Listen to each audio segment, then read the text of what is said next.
Next on MasterChef. The person leaving MasterChef might.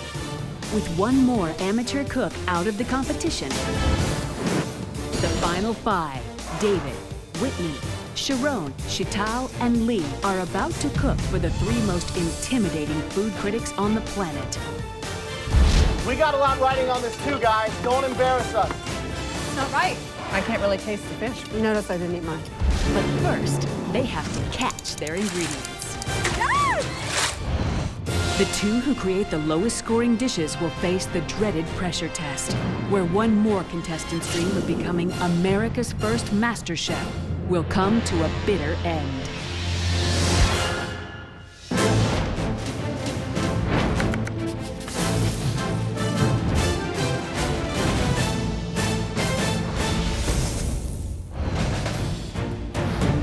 For the final field challenge, the contestants will each have to serve their best possible fish dish to the 3 most powerful food critics in America. Their ingredients must be as fresh as possible, so they're going direct to the source, the sea. Today's challenge is an individual competition. It's no more team challenges. I'm actually extremely excited for that because the only person I can blame for a loss or praise for a win is myself. So what are we hoping to catch? Sculpin? Sculpin. Maybe some red snapper? I've never cooked a sculpin. Really? Yeah. I'm relying on luck to get me through this one, at least with the fishing. Once I'm in the kitchen, though, it's a whole nother ballgame, because fish is really my forte. Being a lucky guy, I know I'm gonna catch some fish. Oh man, he's a fighter. I see Mr. David Miller over there struggling like he has the biggest marlin the Pacific Ocean has ever seen. Dude! Oh, it's a rock? You got a rock. Oh, yeah. It's a fighter, though. David Miller, the look on his face, that was priceless. All right, it's Season it well, David. It's been a long time since I've made rock soup. Little salt, little pepper. All right, here you go. Yes! Oh, I see color. Here it comes. Oh, nice one. This is really heavy. I was really excited, and I was the only one that had never been fishing. And oh my God, the sculpin fish is a really ugly fish. These are the spines that have the poison in it. Oh. This one down here has poison, and these. I looked down and I saw the spikes of that fish sticking out, and these scales are poisonous. Don't let that spine get you. After Cheetle caught her first fish, I was like, that competitive side got out of me, and I was like, I've got to catch the next fish. Woohoo! Yeah, I see him. Nice one, Dave. Yeah. Gorgeous.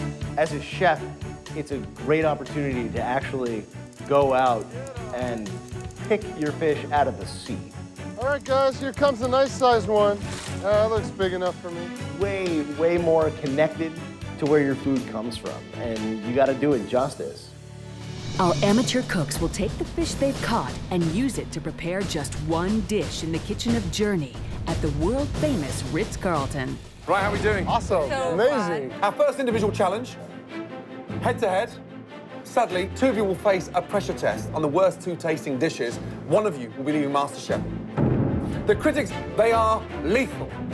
Some of the most powerful critics anywhere in the world. You're now about to face them. Joe, Jeffrey Steingart.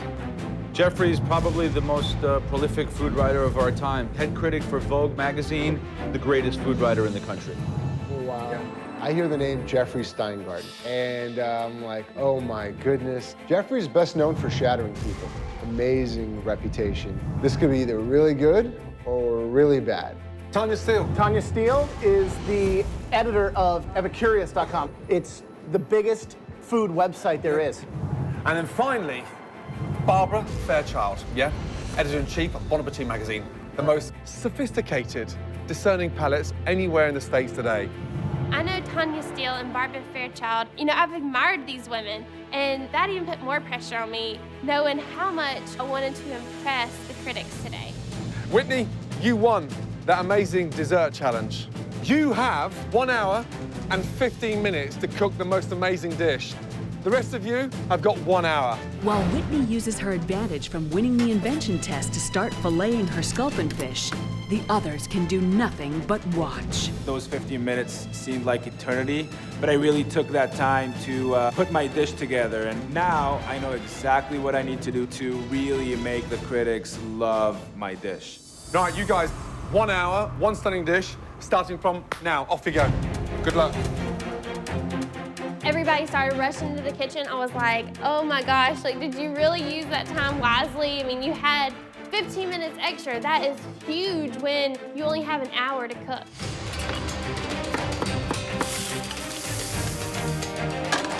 My strategy today is really keeping it simple and keeping it real. So I'm going to braise the fish. It's a tough fish that can withstand braising. And I'm gonna serve it with the broth. So the same way I pulled it out of the water, I'm gonna keep it on the plate with the broth, you know, the water that it swam in to cook, like the water it swam in to live. Use the time wisely, yes? The inspiration for my dish came from the meat itself. The consistency of it is almost like lobster to me. Being from Boston, I think I've probably killed 700 or 800 lobsters. So I think lobster, I think butter. So I'll do a saffron butter poach with the Israeli couscous and some onions and some roasted peppers underneath. You tasting, David? I've been tasting the whole time. Whitney, what's the dish called? What are you doing? Roasted eggplant and zucchini.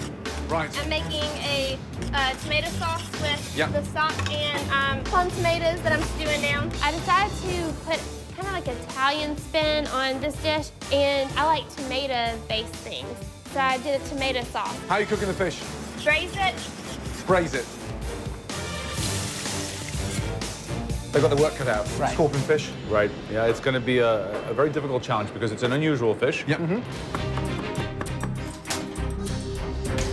Make sure you taste everything you're doing. 15 minutes, yes? Use that time wisely, yeah? Ooh. I decided I was going to do a curried cauliflower, and I used the curry powder that was available, and I should have tasted it before I put it in the cauliflower because there was salt in the curry powder, and on top of that, I also salted with regular salt, and my first batch of cauliflower was disgusting. I had to start over. Right, Chantel. Okay, you're in control, yes? Yeah. Because you look like you're flapping around like a headless chicken. You guys look immaculate in chef jackets. You're actually looking like professional chefs. Make sure those dishes come out like professional chefs. Hey, anybody have salt? Found some. All right, Sharon, where you at? I took a risk and took 2 different proteins from the fish. That's the liver. Make sure you try one before you do it. I did. I picked sculpin liver because I tasted it, and it just had a very buttery, light flavor of the sculpin. I believe everything that I touch that's food, I believe I can make magnificent. And it's no different going into this competition. Sharon is going to sear off the liver of the scorpion fish and serve it, which is very, very bold. I mean, Has he tasted the liver? he said he tasted it. He said it's good. That would be a big risk. You could either really win somebody with that or really throw them off. I knew at that defining moment, I could be the next MasterChef. Sharon made a conscious decision to use the liver of a fish. I feel like he took the poisonous scale and just went to himself. 4 minutes to go, guys, yes? 4 minutes? 4 minutes, that's right. You have your plate picked out? Put the pan down, take that glove off, and work with 2 hands. Let's go! Guys, the pressure is on. They've been sat there patiently, anticipating 5 stunning dishes. Come through for us. Make something gorgeous. Amateur cooks are cooking for critics that, you know, restaurant chefs are scared of. I was like, this has got to be the best dish you've ever made in your life. We got a lot riding on this too, guys. Don't embarrass us. These are not just foodies. These are 3 of the biggest food critics in the country. And here I am, you know, a little less than a year after I started cooking, and all of a sudden I'm presenting food to these people. And, you know, I just hope everything goes well. 1 minute. It's not right. Now start putting it on a plate. Get it on the plate, you tell them. Stop cooking. You're not going to be able to serve it. Where's the cumin? Cumin. Raw cumin now, with 1 minute to go. I was frantically running around. I felt like manicked and crazed because I was running around trying to figure out how to fix the sauce. 10, 9, 8, 7, Behind. 6, 5, 4, 3, 2, 1, and stop. Well done. Well done. Really good job. The dishes look amazing. You know that. I mean, really amazing. We're proud to present these to these critics out there. Hot damn, guys. You should Well be done. psyched. This is great. The critics out there are sat, as we speak, sharpening their knives. 3 phenomenal critics. It's out of our hands. We're passing you on. This is the next stage. Some of the most powerful critics anywhere in the world. You're now about to face them. You sell it to them. You tell them what they're going to be expecting, and you push it to the absolute max. Now get out there and sell them. First up, Whitney. The critics can give each dish up to 4 stars for a maximum of 12. The 2 cooks with the fewest stars will go head-to-head in the final pressure test, where one will be eliminated. My name is Whitney. What I have for you today is a pan-seared sculpin over roasted eggplant and zucchini. My sauce is a tomato sauce that I reduced with roasting the head and the bones from the fish. Where did you find fresh tomatoes? I actually used the tomatoes out of the can. I just let it reduce and crushed them up and strained the pulp. This is very interesting. Thank you. Both the zucchini and the Wow. eggplant were drenched with salt. Yeah. The garlic is overpowering. I can't really taste the fish because there's so much garlic in my mouth. How'd it go? Very good. And the score is Breath mince 3. David Miller. So I am freaking out. These are people that will wreck your restaurant if they write a bad review. They've had everything. You could name us any dish in the world and they've eaten it. And then no matter what it is, no matter what I'm making, they've had the same thing and they've had it better. Today, we're doing a saffron butter poached California scorpion fish over Israeli couscous with roasted red and yellow peppers and a touch of smoked sea salt. Do you cook couscous a lot for fun at home? I've never made Israeli couscous. Wow. I hope I got it al dente. Why did you choose to make it today if you've never made it, knowing that we were going to be tasting it?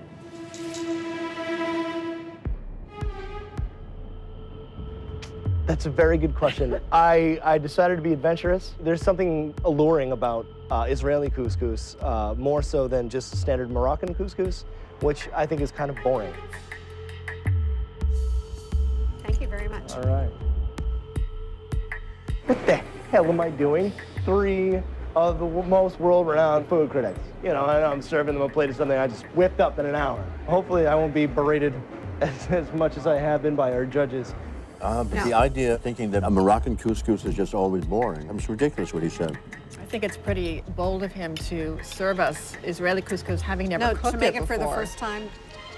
And the fish is nicely cooked. I mean, Saffron really gives it a nice, sprightly flavor. and despite the fact they didn't have a lot of time to work with it, it does I think have the a really peppers nice flavor. overwhelming. Look at that smile. How'd it go? It went really well. They said it was the best dish they had all day. They said that. No, I'm joking. Wow. I'd be happy to give you my peppers. You notice I didn't eat mine. Next up, Lee. All right. Get ready. These are 3 of the biggest food critics in the country. If you're a chef in this country, you know who these people are. I can't afford any mistakes right now, and the tiniest bone would be a disaster. Today I made a braised California scorpion fish over Moroccan-style fennel couscous served with the braising broth. So what's in the braising broth? Can you give us So in the a- braising broth, I took the head and the carcass of the fish that I filleted, some carrots, some shallots, leeks, fennel. I can't sense anything from them, and that just drives me crazy because I don't know if they like it, they don't like it. Great. Thank you, Lee, so much. Thank you very much, you. and again, thank you for the opportunity. You're welcome. I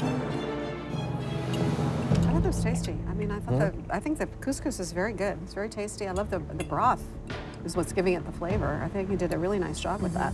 On the other hand, you can't taste the fish. I mean, the fish is just used as a piece of white protein. It would have been good to have something, again, contrasting textures. This dish, In the couscous, yeah. yeah, Some this dish didn't really have garbanzo very much. beans or something. Exactly. Yeah. How'd it go? It went fantastic. So should we score it? Are you guys ready? Yeah, I'm ready. I'm ready. Our scores are going to be totally different. Chantel, let's go. Right now, I'm a little nervous. I'm worried that my entire plate is just a touch too salty. Hi. Hello. How are you?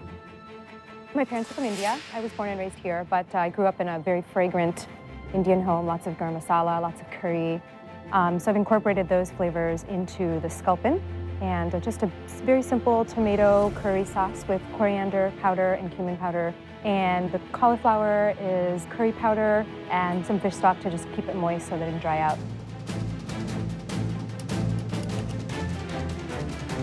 Well, thank you so much. Thank you very, very much.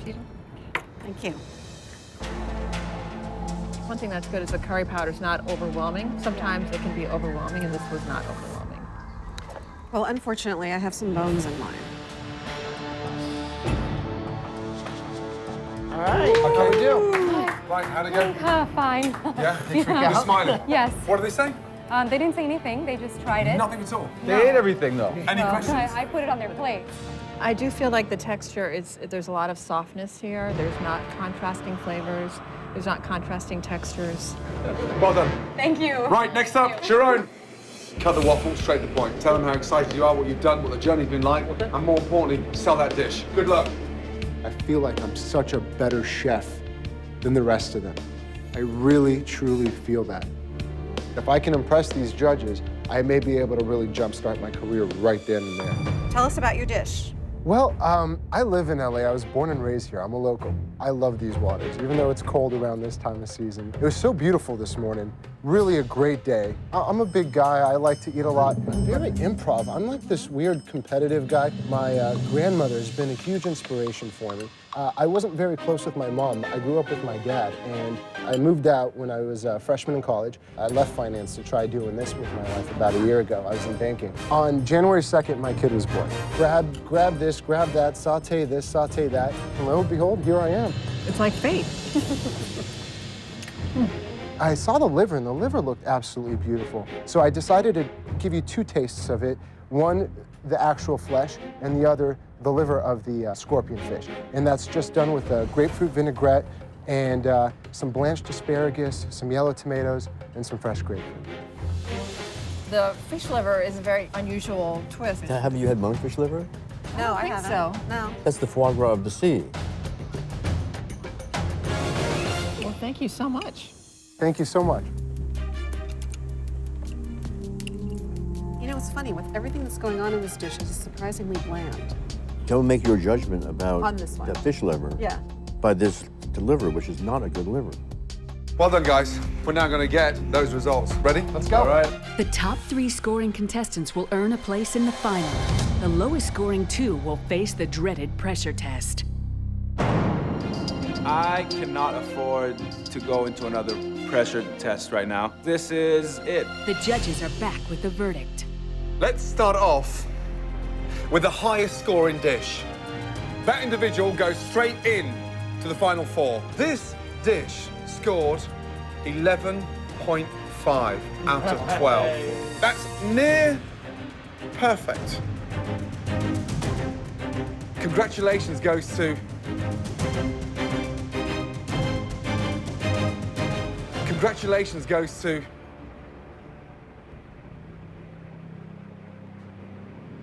David Miller. You're kidding me. Absolutely. You're kidding me. Absolutely. Good job. High five, bro. Absolutely. Yeah. Listen to this. Butter poached fish was a huge success. Phenomenally balanced, seasoned beautifully, incredible. Couldn't stop eating it. We sent you into the lion's den, and you came out shining. Seriously, well done. You're now the first in to the final 4. Of every review I've gotten today, I feel like MasterChef. I'm an amateur chef, I'm a software engineer, and I get a near perfect score. I get a near perfect score. Are you kidding me? Okay, from the very top, we're now going down to the very bottom. Badly put together, under-seasoned, shockingly disgusting, undercooked taste, and left nothing to desire. When I hear the critics describing a dish as shockingly disgusting, I'm just praying they're not talking about my dish. With 4 out of 12, and the lowest scoring dish, it's not good news. 4. Sharon. That means you're up for elimination. Why deliver? Why go that route? You could have taken it a little simpler and made it just beautiful on its own. I've been cooking for 25 years. I wouldn't have taken that risk today if this was my kitchen, my restaurant, and I had those tough cookies sat there. I wouldn't do it. I wanted to grow. I wanted to challenge myself. And although maybe at times it helps to play safe, but I'm not here to do dishes that I've done 10 times before. I'm here to be a master chef. The next person advancing straight into the final 4, joining David Miller with a score 8 out of 12. Lee. Good job. Fish cooked perfectly. Seasoning was absolutely amazing. It's fantastic that Sharon is going into a pressure test. We're not going for a popularity contest, and I'm not here to make friends. I'm here to eliminate the competition. 2 left.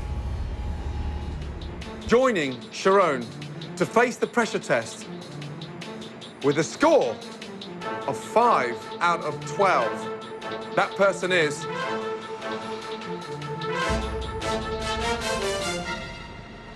Whitney. 5 out of 12. Chattel, congratulations. You are through to the final 4. Whitney, too salty, way too much garlic. Slightly shocked on using canned tomatoes on such an exquisite dish. Why tell the harshest critics anywhere in the world today that you're serving them canned tomatoes? When if you just turn around and look on that tray there, you had the most amazing, fresh tomatoes on the vine. The results are not what I expected at all. I'm really upset. But anyway, no, I'm just gonna fight back because tomorrow I'm not going home. 3 of you are going to be sleeping well tonight. 2 of you are not getting any sleep. I'll see you tomorrow for the pressure test, where 1 of you will be leaving MasterChef. Whitney has been this quiet underdog, 22 years old. I think I've got a lot more experience, but then again, she continues to do very well because she just does what she knows, and that's what I'm gonna do. And if I do what I know, I can win this.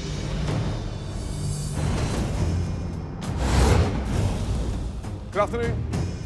Sharon and Whitney, 1 of you will advance to the final 4. Unfortunately, 1 of you will be leaving MasterChef tonight. That means this pressure test is going to be your toughest test ever. I really want to see Whitney kick Sharon's ass. Like, I would love for a tiny little 22-year-old girl from Mississippi to just come in and lay his ass flat. We're going to reveal the ingredients on the count of 3. 1, 2, 3.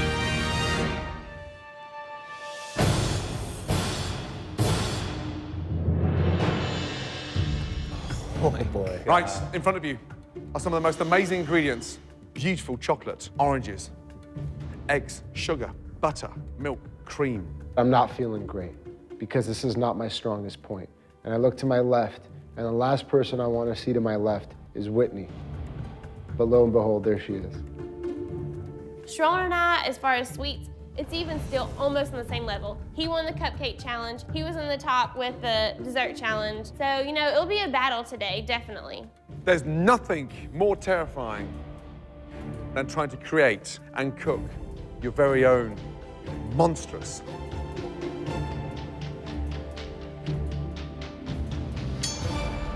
souffle. This dish puts the fear of God into chefs around the world. Guys, this freaks me out. Soufflés are one of the most technically difficult dishes that you can make. And when it's great, it can be one of the most epic desserts that you can have in the world. And when it doesn't work, it's a complete disaster. And the secret of a good souffle is to get straight from the oven to the table in a maximum of 90 seconds. It is very difficult to make a souffle. One reason is because they can sink so easily. Sharon and Whitney are free to make as many souffles as they like in 90 minutes, but can only present one to the judges. Good luck to you both, because you're gonna need it. 90 minutes, starting from now. Off you go. Good luck.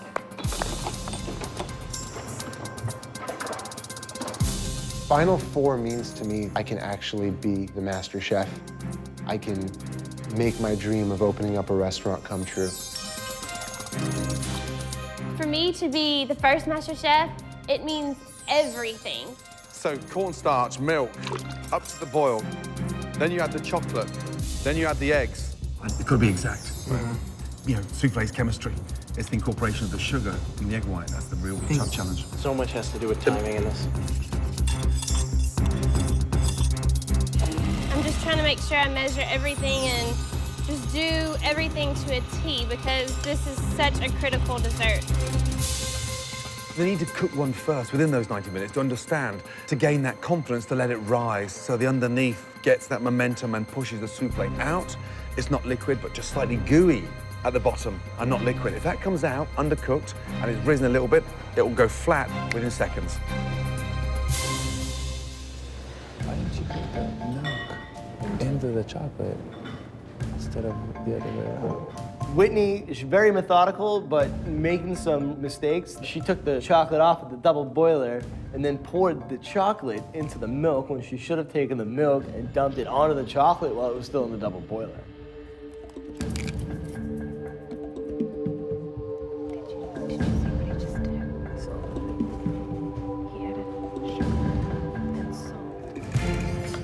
I won't lie, I think Sharon is a better cook than Whitney. It really falls down to if Sharon is gonna try and overcomplicate things, because I know that Whitney's gonna go right by the book, exactly how it should be made. It really is anybody's game at this point. Guys, there's 30 minutes gone. You've got 1 hour left. I urge you to get one souffle in the oven so you get some idea of the correct balance of the sugar, the egg white.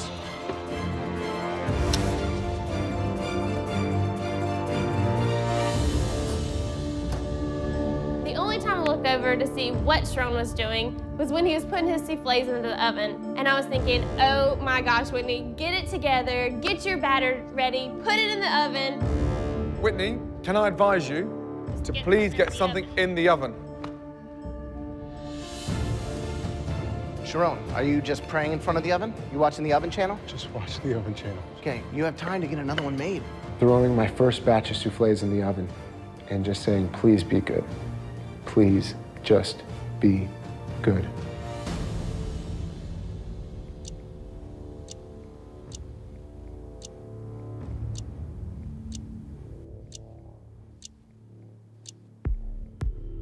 Waiting is not fun, it's torture. That's why I hate baking. Just under half an hour to go, guys, yeah? Whitney, please put something in the oven.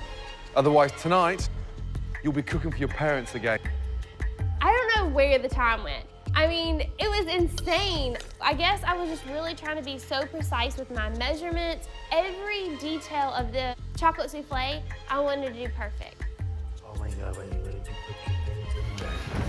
With 20 minutes left, Sharon enjoys a huge advantage as he samples his first souffle, while Whitney is just getting her first batch into the oven. It tastes really good. Whitney, how many souffles you got in the oven? I have two. 2. Okay, guys, 15 minutes to go. They take minimum 14 minutes to cook. I got 15 minutes to go. I put my second batch in. I'm hoping that this batch will rock and the judges love it. You open that oven door. Yeah, and it's destroyed. Take your apron off. Yeah, go back to Mum and Dad. Keep that door closed. Oh my God. I have no time to put any more into the oven. I really only had one shot. I put all my eggs in a basket, and this one souffle was determining whether I was staying or being eliminated from the MasterChef kitchen.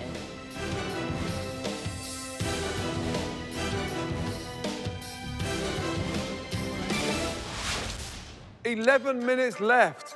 So Whitney, how long do you take them out of the oven? They've been in for 13 minutes. So there's no alternative. What you've got in there, you're serving.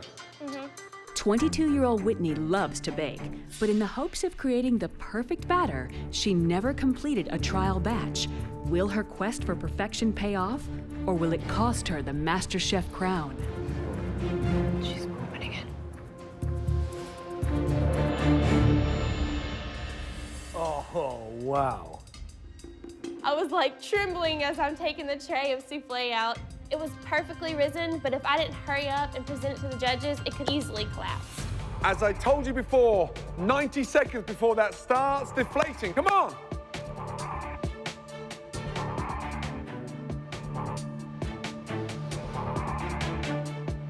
Oh, come on. If it deflates before we get here, there's no souffle. My souffles are in the oven. Whitney's comes out and it looks beautiful. And I'm hoping she dropped the souffle, but there's nothing I could do but wait. It's hot. Of course it's hot. Where's your glove? I have. It's collapsing, Whitney. Whitney, it's collapsing.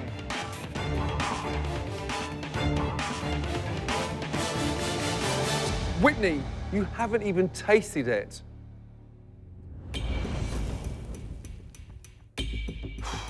Guys, souffle waits for nobody. Crack it. It smells delicious.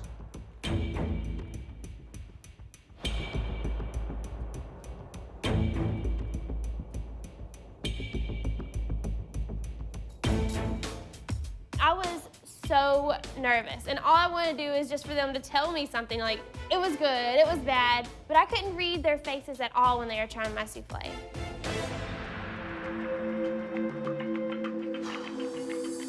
I was hoping that one mistake she made would play to my advantage. I tasted one, and I made some adjustments. She didn't taste it, and she served it. Sharon's souffle has been in the oven for 11 minutes. With only 3 minutes left, his souffle must quickly rise to the occasion, or this will be Sharon's fall from the MasterChef kitchen. Sharon, you have 90 seconds to go. And if nothing hits this table, you are automatically disqualified from this competition. Crazy. 60 seconds to go.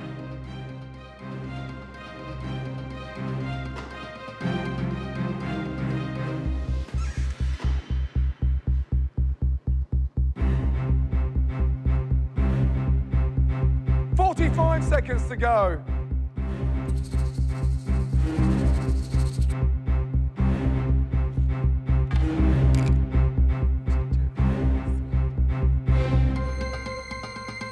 Seconds to go. 20 seconds to go. With 18 seconds left, is this it? This is it.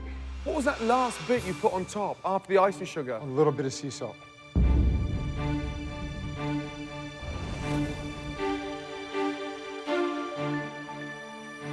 The difference between going home or joining the final four is in this spoon. Cross off the top, straight down to the bottom.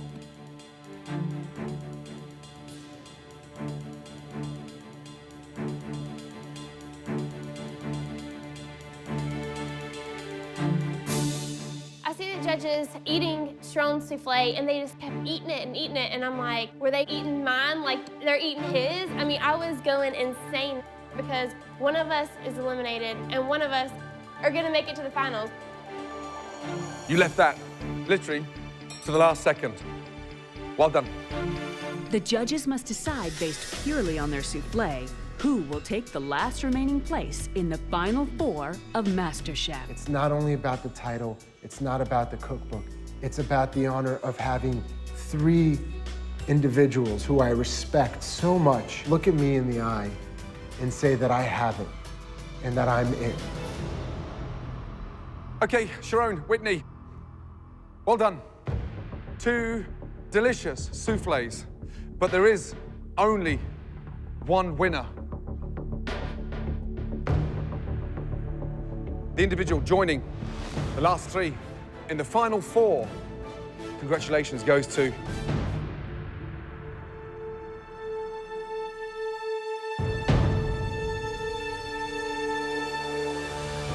Whitney. Well done. Congratulations. Really well done. Your souffle was perfect. Absolutely perfect. Sharon, yours was delicious. Sadly, slightly undercooked, slightly cold in the center, and something that needed 2 to 3 minutes more to perfect.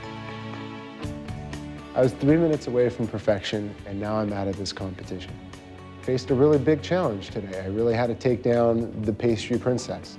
It just doesn't feel good going home, because deep inside my heart, I really feel like I had it in me, and I could have won this thing.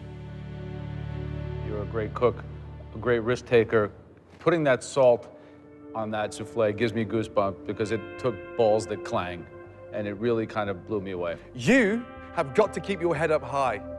There's something exciting about the danger that you take with food. It's refreshing. You're quirky, you're confident, you're a great risk taker, and you're going to go far with food. This has been absolutely a privilege and a dream come true to learn from you guys. Sharon, I know you used to stop by Moza when your wife was pregnant, but if you ever wanted to stop by there and have a job there, we'd be proud and happy to have you. Sharon, your time is done in MasterChef. Well done.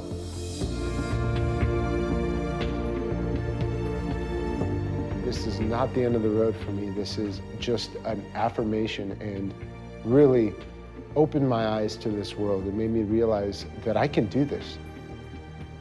And I encourage every single person who loves food and who loves to cook, and they know that's something they want to do, don't be afraid. Go do it. Go do it. Don't be afraid. Hey, dude, that offer stands, man.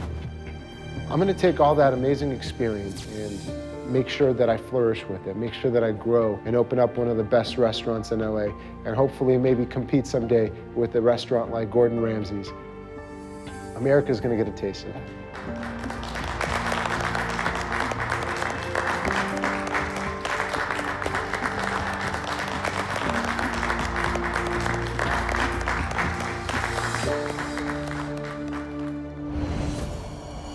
The final 4. Oh, God. Really good. Really good. Just thinking back, knowing there was 50 of us in the very beginning, even, 10,000 that auditioned, I mean, it's insane knowing that out of all those people, I made it to the final 4. David Miller, who would have thought? I've been sitting in the middle of the road. Now I'm at the top of the game, and I want to show people that I belong here at the top of the game. Give yourselves a round of applause. It's anybody's game right now. It's like bottom of the 9th inning, and it's exciting. Looking at the 3 others that are still here, I have as good of a chance of winning this as any of them, if not the best chance, and I am so excited right now. Now, you know you're going to have to raise your game because the stakes have just got higher. Well done. Get some sleep because you deserve it. Good night. Thank you. Good night, good night, good night. Next time on MasterChef. The first ever MasterChef final. It all comes down to America's 4 best amateur cooks. Whitney, the 22-year-old student. I can win this. Bartender Lee. Second place is not an option. Software engineer David. To be #1, that's what I'm here for. And Chital, a teacher. I am definitely here to win. They'll face off in their toughest battle yet. and cook the most important dishes of their lives. God. Oh! That is a very big mistake. 4 finalists competing for $250,000, a cookbook publishing deal, and above all else, cooking's most coveted title. The winner of America's first ever MasterChef.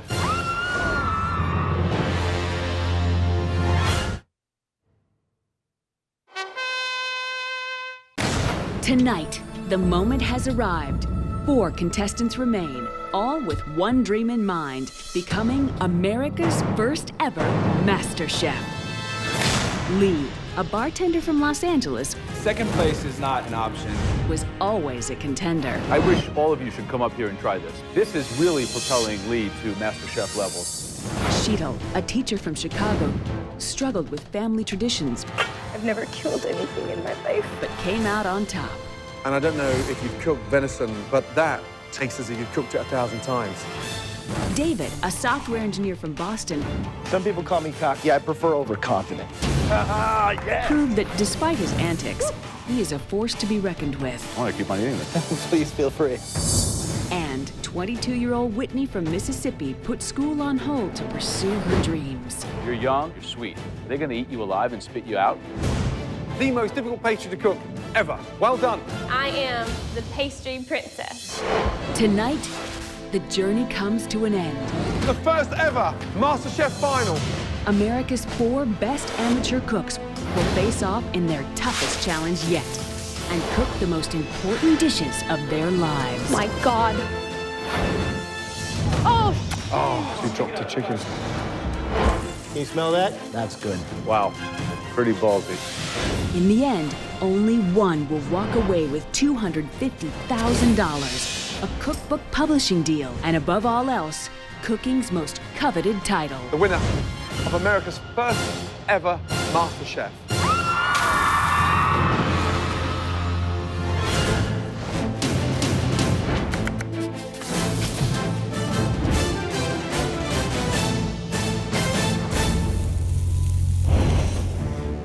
The remaining 4 contestants are about to go head-to-head to win a spot in the ultimate showdown, the MasterChef Final. My initial reaction when I walked into the MasterChef kitchen today was, this is it. It's empty, there's 2 workstations. Yes. Final 4. It's the make it or break it. It's the end all or be all. Look at all 4 of you. You are the 4 most talented amateur cooks anywhere in America today. And one of you will become MasterChef. That comes with $250,000, your very own cookbook. And this could be the start of building your very own empire. To win a spot in the final, there will be 2 head-to-head cook-offs. The contestants have to make 3 dishes in 2 hours. First, Gordon needs to draw names to decide who's cooking against whom.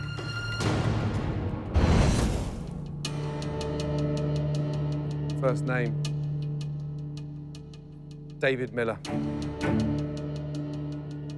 You're going up against... Sheetal. Bring it.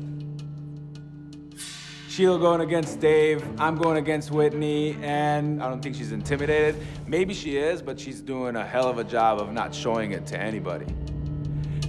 I'll be extremely honest, I'm afraid of her. How does that feel? I got what I wanted, so I fished my wish. You fished your wish. I fished my wish. He is a cocky son of a bitch. Don't discount my presence here. I'm still here for a reason. The semifinal cook-offs are David versus Sheetal, then Whitney versus Lee. Boston software engineer David's exuberant character Wham! and classy cooking has made a big impression on the judges. I want to keep on eating this. Please feel free. Amazing. His risk-taking has often raised questions. I have a New England style bouillabaisse. A great bouillabaisse takes 2 days to make, minimum. I've got it in an hour. But his signature style of classic with a twist and attention to flavor always win out. The seasoning is perfect. Butter poached fish was a huge success. Incredible. David Miller, you were the hero of that team. Oh! David is a clear frontrunner for the MasterChef crown. I don't know. I think it's good. That is why you were David Miller. Chicago teacher Sheetal has risen to constant challenges well outside of her cooking comfort zone. I've never killed anything in my life. You've never what? I think I can kill the crab. And while her time management has occasionally let her down, It's not right. her exotic flavor combinations have seen her dishes get better and better. Honestly, first mouthful, close my eyes, I'm in India. Delicious. That tastes amazing. The winner of the last Mystery Box Challenge, Chowder. Well done. Making her a quiet contender for the MasterChef title. One of you will advance through to the final, and one of you will be going home. I'm sure you're dying to get started, but today there's a big surprise. Because behind that door, there are some very excited faces dying to see you both.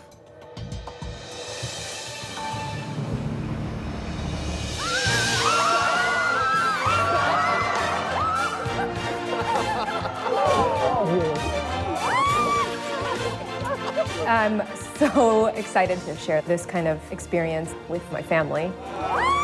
First person I see is my fiance, who I haven't seen since all of this started. But it was just a wonderful treat. For this challenge, our 3 judges will ask each home cook to make them a classic dish to order. Joe, what is the first real, stunning, delicious dish you want to see? Be nice. I'm gonna go back to my roots. It's a Northern Italian classic and something that can certainly distinguish a great chef from an amateur hack. That dish is Veal Milanese. That is a tall order. Graham, what would you want to see? I think there's one true dish that absolutely represents Americana at its finest. I want to experience the greatest slice of American apple pie, because apple pie is so badass in its simplicity and deliciousness, right? I want to take a piece of apple pie and rub it on this stomach while I'm eating with the other hand. That's what I want to do, and I am not afraid to do it in front of all of you. And my dish, I suppose it's the heartbeat of American classics. It's something that has incredible fond memories of my first ever trip to the States. I'm going to ask both of you to make clam chowder. New England. Boston. Clam chowder's made all over America. It doesn't have to just come out of Boston. And whether it's a twist of your interpretation or homage to your ethnic background, it doesn't matter. You can make a stunning clam chowder your way. Crab, double crab, and, oh, apple pie. I got the apple pie. You're cooking for a spot in the final. Okay, clearly the chef with the most votes will go through to the MasterChef final. You got 3 dishes. First person to 2, that's it. You're in the finals. Your time starts from now. Off you go.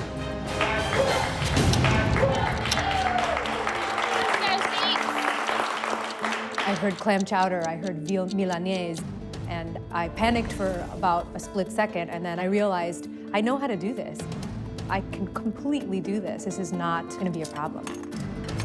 There's no middle of the road. There's no bottom 3. There's no top 3. You win or you lose. Sheets, I'm sending you home to Chicago. So pack your bags. This is it. It's game time. One of you's going home. One of you's going into the first ever MasterChef final. I've never made an apple pie before. And having to do so in front of my mother, who can cook 14 in 5 hours, blindfolded with one hand tied behind her back, I'm a little nervous about it. It's just not what I do. What are you going to put in there? What are you flavouring the apples with? Oh, I'm using star anise. Star anise, nice. A little lemon juice, brown sugar, that's it. You know, the apples for apple pie is a simple dish. It has to speak for itself. And also with the pastry, is it a buttery pastry you made or very rich? It's buttery, but it's not too buttery, because if it's too buttery, it's very difficult to work with. But it's buttery. It's definitely not a low-fat dessert.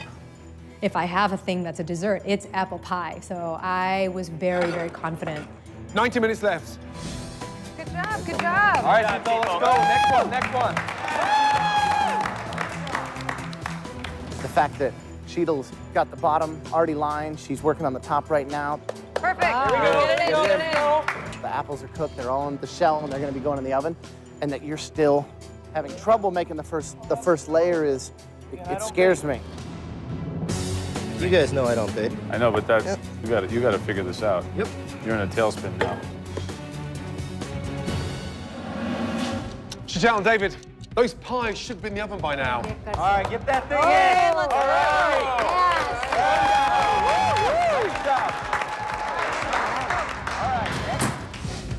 There's no way I'm gonna be MasterChef without putting something resembling an apple pie on a plate. So, you know, I took my broken crust and I formed it into a little ramekin, put about an apple's worth of apples in the middle, did the same crumb top that my mother always does. Looks great from here. And my little tiny little apple pie is pretty much done. Yeah, Dave. All right, Dave. Good job. All right. Right, 1 hour gone, 1 hour left. 3 stunning dishes. One of you will be leaving MasterChef. One of you will be going straight through to the MasterChef final. Make sure you got a stunning, delicious clam chowder. While Sheetal seems to have the advantage with the traditional apple pie, she'll need to win 2 of the 3 dishes to move on to the final. On the 3 dishes that you've got to do, what's the weakest element? What one are you most worried about? I think the clam chowder. Clam chowder. Yeah, the one that you have to taste. If there's one piece of advice to both of you, don't underestimate the saltiness of the clam naturally. Okay. So just be careful with the seasoning. Yeah. All right, Miller, you got 3 dishes that separate you from going on to the final and ultimately $250,000 and the title of MasterChef. How are you feeling about that? I am good. I have everything I need. What's the story with the chowder now? The chowder, I'm just cooking the potatoes down. Okay. I've got clam. That's the liquid from the clams? Yeah. Let me give that a whirl. That's How's really that nice. looking? Oh, if there's anything I know how to do right, it's clam chowder. Okay, I hope so. There's no way I'm gonna lose. New England clam chowder. Okay, so clams, what's the strategy on those? You're gonna steam them? Yes, in wine and water.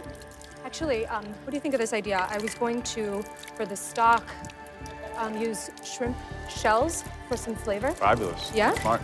Okay. From Joe, you know, you learn these little tricks of the trade, like to put fish bones or shrimp shells in to season that stock, to flavor that stock. And when I told him that that was my plan, I could see that he was like, good girl. Chantal, David, taste, taste, taste, yes?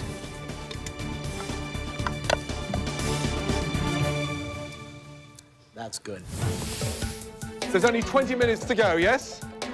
All right, come on. Keep it going, guys, yes? Make sure your pan's on. Get that pan nice and hot to get a good sear on the veal. Good. Come on, Cheeto. Come on. Don't stand there boiling veal. A completely different taste on a veal Milanese. I decided to go with the absolute traditional way of cooking this veal, which is you pound the veal, you bread it, you pan fry it. That is veal Milanese.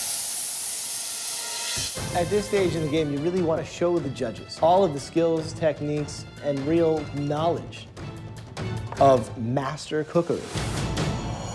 Attempting to wow the judges, David breaks tradition and takes a huge risk by cooking his veal in the oven. Oh my God, what in the world? Wow, that is pretty ballsy. I'm that badass. Either that or out of your mind. You scored appropriately. That's all I ask. It's completely untraditional, and you could do it. You'd have to be a very skilled cook to be able to cook it through browning the outside. Yeah. You know, you'd lose the whole essence of it. But it's a big, big, bold move. Bold. You're the man! How do you know you've got that crisp when you cook it like that in the oven? And more importantly, it's not pounded. It looks like a veal chop. For one of you, this is your last 3 minutes now inside MasterChef kitchen. Come on, make it count. God. Chantal, these last minutes, normally, the most disastrous for you. Yes. Stay calm, composed, and more importantly, use those minutes wisely. Come on, Chico, come on. In this semi-final, timing is everything. All 3 dishes must be completed and served together.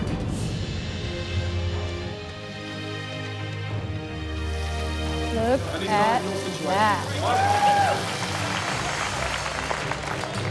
I mean, there's a strong possibility Chowder may be able to sneak in and steal it. I mean, she's cooking the veal perfectly, the right kind of time. Yeah, you can hear the sizzle in the pan. All right, Dave, you're looking golden. David, you're golden, buddy. Pretty. It's good, Tito. It's good. You got no time. You got less than a minute. Chowder, you have to plate your dessert. 45 seconds to go. Chowder, we've got to get in here.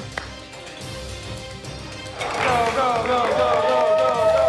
10, 9, 8, 7, 6, 5, 4, 3, 2, 1, and stop. Well done. Really well done. David. Guys, you just spent the last 2 hours looking like professional chefs. Absolutely amazing. And just think, in previous challenges, we've had 1 dish with 90 minutes. Today, 3 dishes in 2 hours. Well done. Thank you, chefs. Okay, first up, give me your best bowl ever of clam chowder. Being from Boston, I'm thinking there's no way I'm gonna lose New England clam chowder. Otherwise, they're not even gonna let me go home. This would be a huge upset. Little girl whose parents are from India, her clam chowder takes down New England boys' clam chowder. Oh my God. Okay, what I'm looking for is a rich, sumptuous, delicious, creamy chowder. Clams cooked perfectly. Chowder, Yes. what is it that's unique to you? What have you done to it? You know, when I was making the broth, I put in some shrimp shells to give it some additional flavor. I put some chopped parsley and a little bacon garnish. David, what should I be experiencing on your modern twist of a clam chowder? It should be a traditional New England-style clam chowder. I've used red potatoes, which should be cooked perfectly. And is that tradition in Boston that they drizzle extra virgin olive oil on top of a clam chowder? No, that's my own spin on it. Is that a combination of too much time on your hands? Or are you that ballsy to mess with tradition? Let's go with the latter. I'm gonna start with the one that looks the most traditional. Yours, Chowder.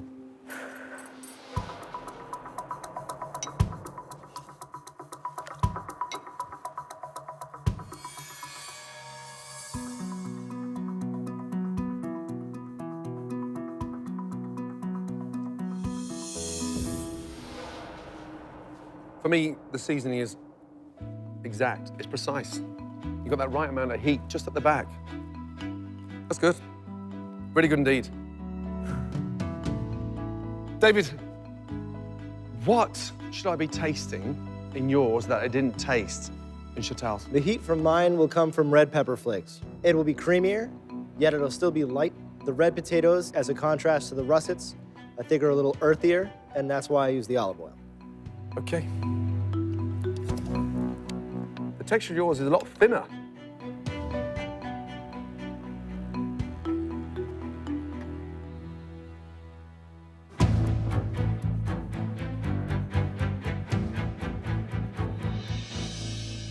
Clams are cooked absolutely perfectly. Thank you, Chef.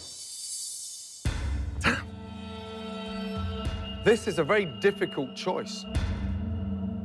They're both delicious.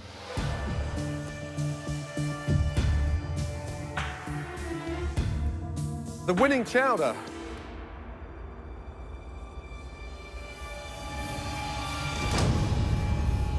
David Miller. Well done. Absolutely delicious. Here's why. There's more of a clam texture and flavor running through, but you've managed to not make it too thick, so it's so enjoyable. And it's not 3 mouthfuls you want, it's 3 bowlfuls you want. It tastes absolutely phenomenal. Well done. Thank you, Chef. Well done to you both. 1 point, Dave. 0 points for Sheetal. Chowder, if he wins the next one, you're leaving MasterChef. How we doing, guys? Doing real well. All right. We are heading to Grandma's house. Apple pie time. Round 2, the apple pie. She does the traditional dish, or my take on it, which is not traditional. I don't have this apple pie. I'm going home, and apple pie is my thing. What apples did you use in your pie? All Granny Smith. See how it's just flaking apart on its own without, I mean, you look at it wrong and it breaks. You know? It's like it feels me coming. It's so completely unadorned. It's kind of beautiful in its simplicity.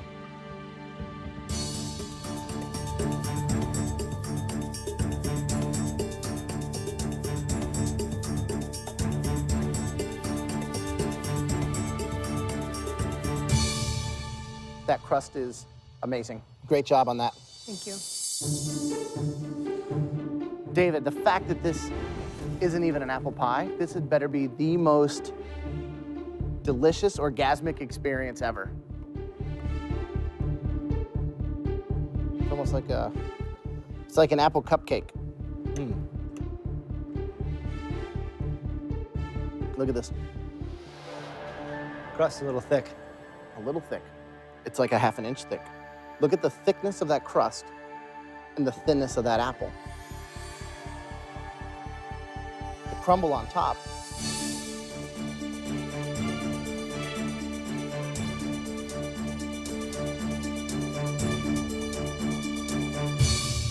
Is delicious. Really good job on that. So David, you had 1 point. You need one more to win and go forward. Cheeto, you need 1 point to stay alive in this competition. It's tough. The apple pie that I want to have another piece of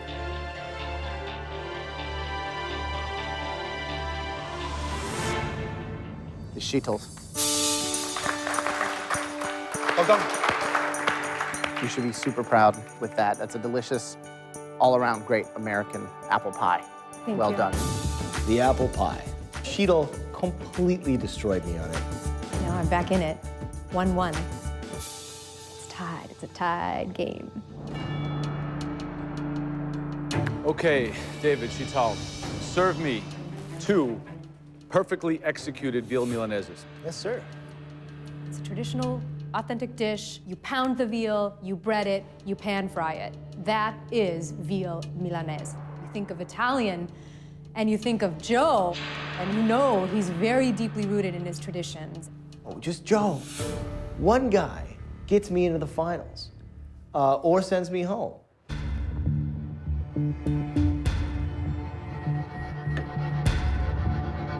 Sheetal, what went through your mind when we asked you to cook this Italian classic? The first thing I needed to do is to make sure that the veal was pounded so that it cooked evenly. I think that's tricky when it's on the bone. David, a veal Milanese is traditionally pan-fried. How did you cook this? It's pan fried and then finished in the oven. Sheetal, a traditional Milanese would be the inside to a perfectly medium rare.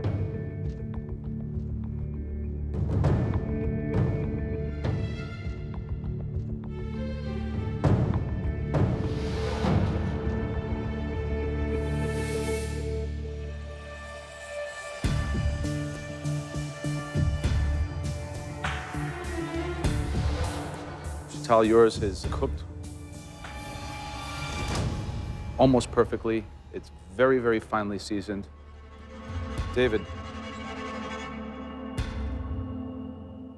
you know this is a very unorthodox approach. A Milanese spessa, as they would say, thick, is not a traditional Milanese. Was that an intentional, strategic move on your part or by accident? It was intentional.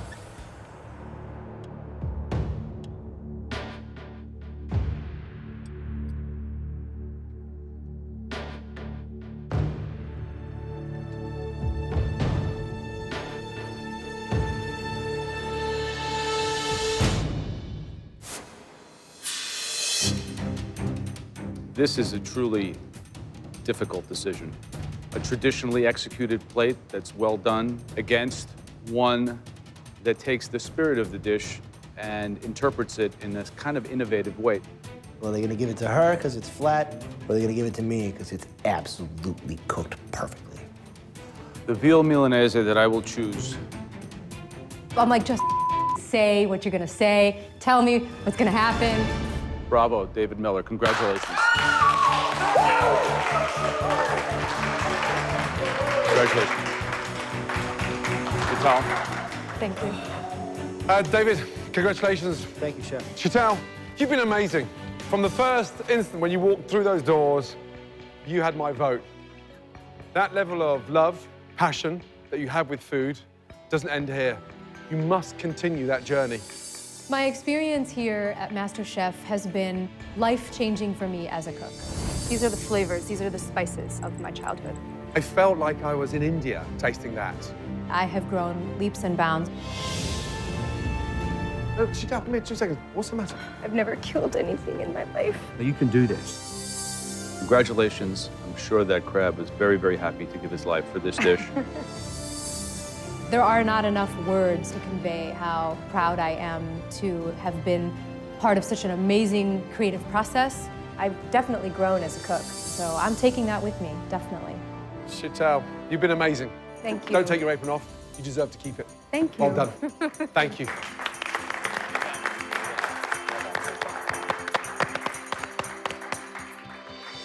Ready for round 2. Please, Lee and Whitney, let's go. Good luck, guys. I have 2 hours to cook the best 3 dishes of my life so that I can position myself into the finals against Dave. Whitney is gonna go down first. Dave is gonna go down second as far as I'm concerned. I'm sure you're dying to get started, but more importantly, who's gonna be watching you cook? Because behind that door, there are some very excited faces to see you both. Amazing. Amazing. I've never been away from my family as long as I have. And just to see my family's faces, it was just amazing. Lee, happy to see your girlfriend. I love you. And my best friend since we were 12 years old. Yes, there's one missing ingredient. And someone very special, close to your heart. Say hello to Hannah, your mum. All the way from Israel, she has made the trip to be here to wish you all the best in your semi-final. I've last seen my mom 9 months ago. I didn't imagine that she would come here all the way, but here she is, and I'm speechless. I'm so happy that she's here for this. Now, the pressure is really on. You're about to face the toughest 2 hours ever so far in MasterChef.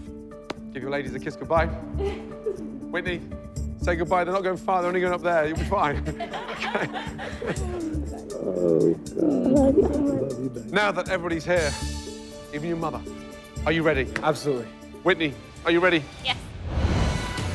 At just 22 years old, I'm like a butterfly and sting like a bee, and I'm ready for the competition.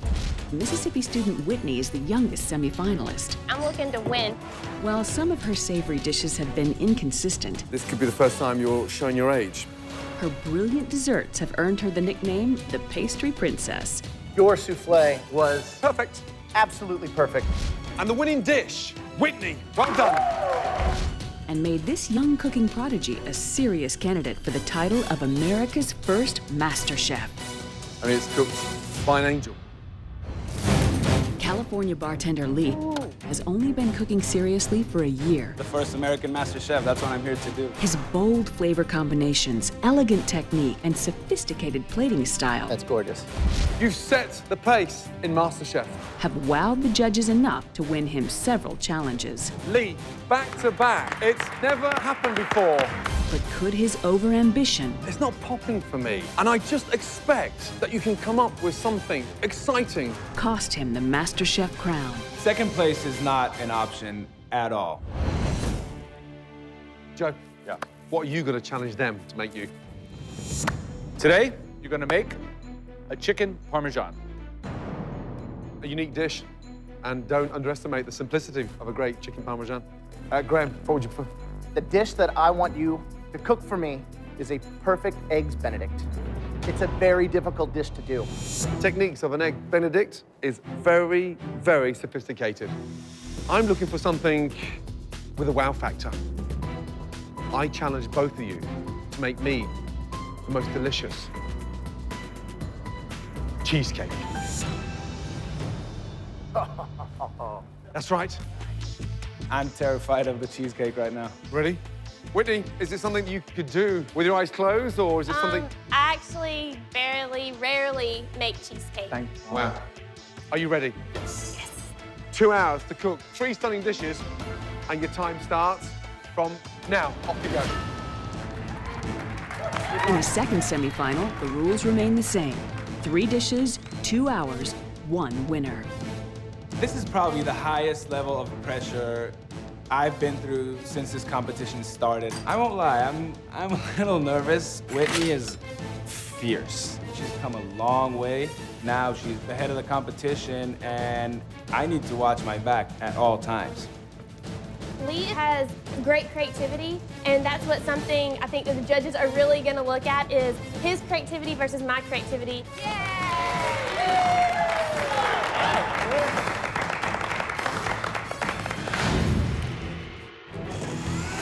I just jumped on that cheesecake right away.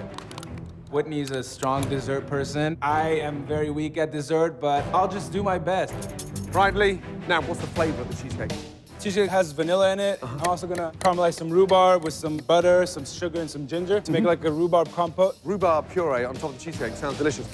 Right, Whitney. Yes. Talk to me about the cheesecake. I'm doing a no-bake cheesecake. So, a no-bake cheesecake, yeah, can turn out to be a nightmare in order for it to set. You're not baking it, so therefore it's got to set in the fridge. Whitney, as ever, adventurous, dangerous. Yeah. Good luck. Thank yeah? you. Whitney and Lee, 1 hour gone, 1 hour to go. One of you will be going through to the final to face David Miller. One of you will be leaving MasterChef. Keep it going, guys. It smells amazing. Let's do it, guys. Come on. Pump it up. I knew that the 2 savory dishes that we're gonna have to make, I have to nail absolutely perfectly. What's the bacon for? The bacon's gonna go into the fill of the chicken roulade. Aren't we making chicken parm?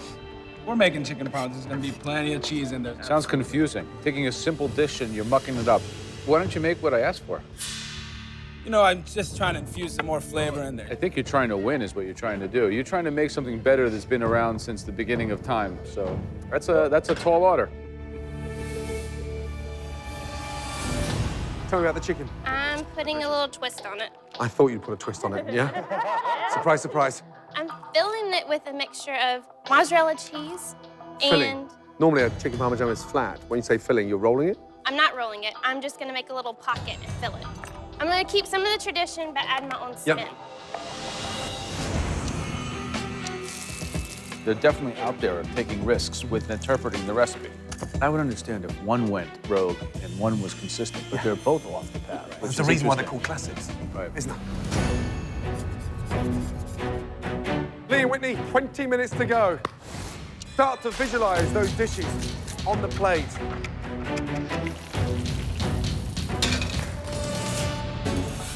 With 2 of the dishes well underway, both contestants have to tackle a perfectly timed Eggs Benedict.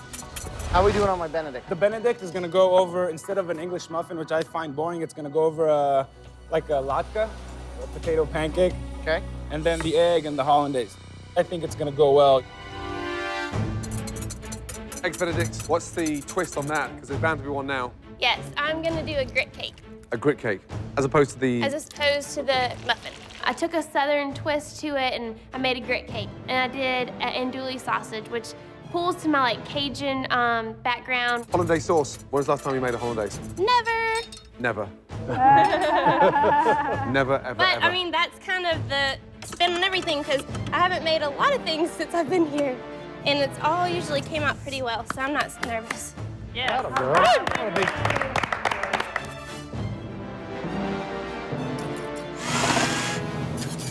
Is this your first egg going in? Yes, it is. Whoa, look at that technique. Nice. She uses the swirl, the convection. That is impressive. I'm gonna do more than one just so I have a backup. 1 hour, 50 minutes gone. Last 10 minutes. The most important 10 minutes since you've been here in MasterChef. Make it count, Whitney, Lee. My mom, the fact that she's present, honestly, to me, means more than anything. And I'm ready to bring it. I am not giving up till I get this title under my belt. 3 minutes left. Come on. For Whitney, it's time to find out if her cheesecake had enough time to set in the fridge.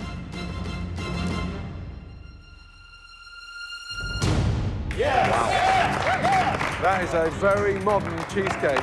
Good job, good job. Smart, incredibly confident, no-bake cheesecake, setting within that time in the fridge. Very courageous. Good. Lee, start to put things on a plate.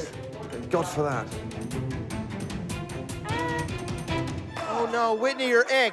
Oh. With only seconds to go, Whitney must cook and replate her final dish. 15 seconds to go. Whitney, you've got to get the egg on the plate. Oh, boy. 10, 9, 8, 7, 6, 5, 4, 3, Sausage, 2, sausage. 1, and go. Stop. Yes! One of you will be joining David Miller in the final of MasterChef, the first ever final of MasterChef. Good luck to you both. All right, let's do it.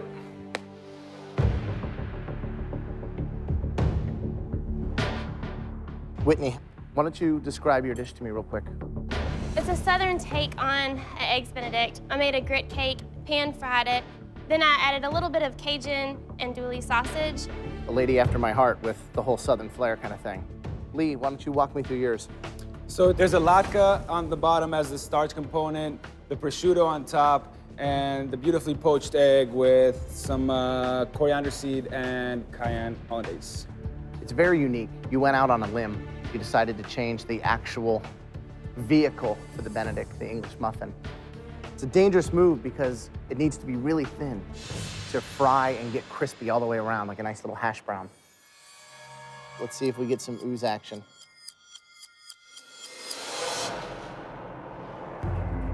That's a pretty sexy poached egg, I must say.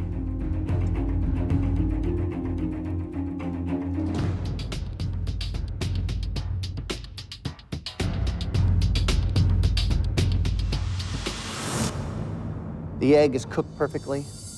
All of it combines to make a really delicious dish that I'd be psyched to order in a restaurant.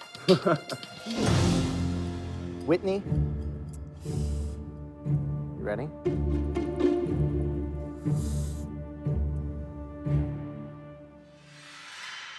Pretty beautiful. Really nice cooked egg.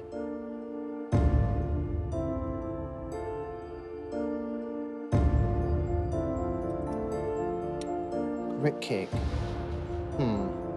All the elements are prepared correctly, but the grit cake is so big. It's like an 86-ounce truck stop grit cake.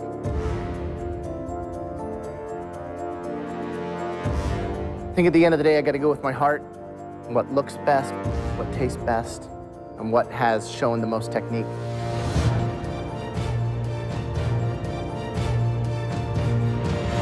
And Lee, that is yours. Congratulations. Thank you. Great job.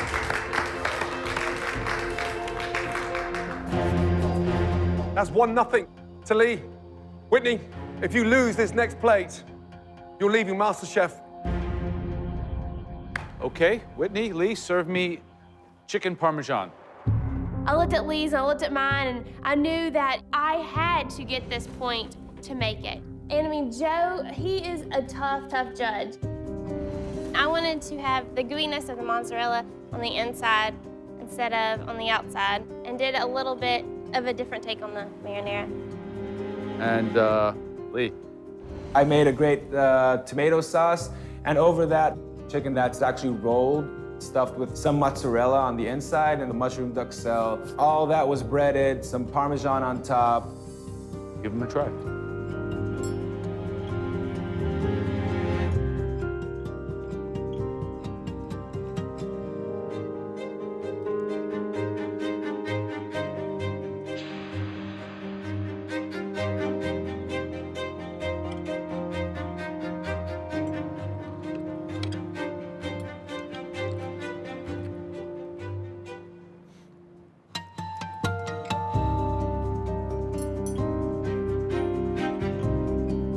Lee, your dish is I think, impressing me. At first, I was kind of jarred and quite surprised that you would take such a risk. But on further inspection and on eating it, it kind of works in a way on my palate that I like. Although, kind of a strange interpretation. Whitney, your dish, although in appearance seems to be kind of rogue, getting the melted cheese, breaded fried chicken, and the fluffy tomato sauce.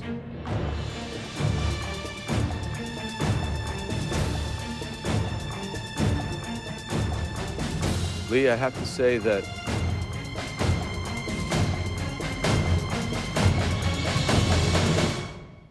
I got to give this one to Whitney. Congratulations. Excellent chicken. When Joe announced that my dish won, I was like, yes, you know, I still have a chance, and I know I'm gonna rock with dessert. Lee and Whitney, that's 1-1. Next, it's the battle of the cheesecakes. Lee, have you done enough to take down the pastry princess? I've done the most I've ever done with pastry and baking, and it's right in front of you, and I think it's delicious. Let's go. Lee and Whitney, please.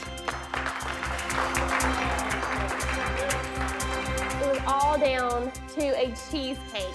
Whoever was going to win this is going to the finals.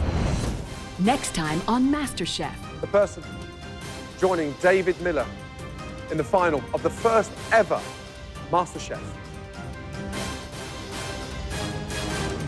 Congratulations to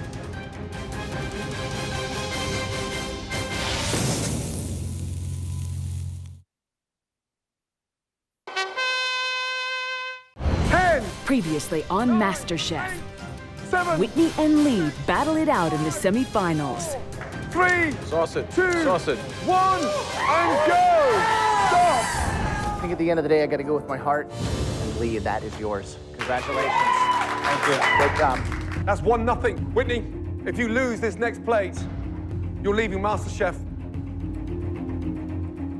Lee, your dish is impressing me, although I got to give this one to Whitney. Congratulations. Excellent chicken. That's 1-1. Next, it's the battle of the cheesecakes.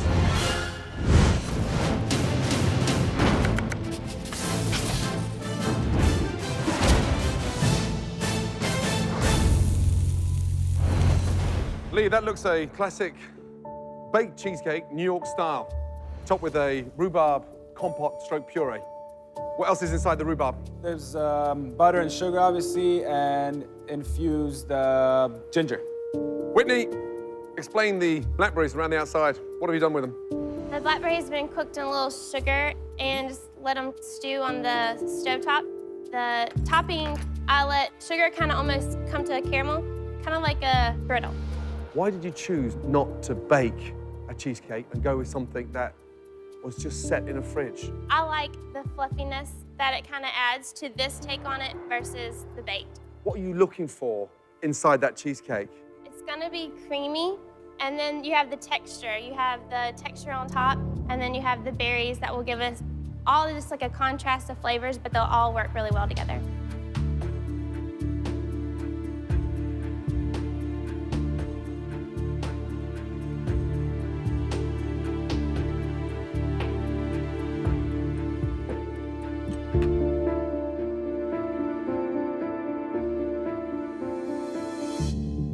It's incredibly fragrant. There's a fresh vanilla bean in there. Right, Lee, What are you hoping for inside that cheesecake? It'll be lighter, definitely sweet, and some citrus hints from some lemon juice and a little bit of Grand Marnier. One bite of cheesecake is the difference separating you both right now.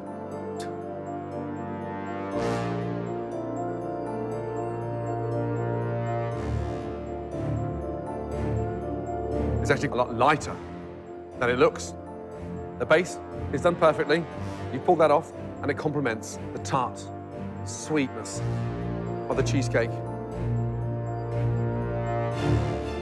Honestly, Lee and Whitney, this is the closest I've ever had to judge two dishes and to nominate one winning dish because they both taste superb. The person joining David Miller in the final of the first ever MasterChef. Congratulations to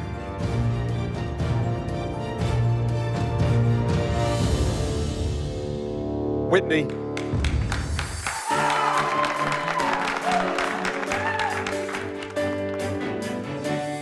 That cheesecake is unique. Texture, flavor, and with that modern interpretation, you took a huge risk and it worked. I'm definitely feeling proud of myself. Here I am now, going into the finals of America's first MasterChef, and this means the world to me. Lee, you've gone through one hell of a journey. That is an amazing cheesecake, and you know damn well you hold a future in this industry. That is a dish to be proud of. Can I have my mom just come and try my food? Please, having spent so long on an airplane, traveling 7,000 miles, I'd love you to come down.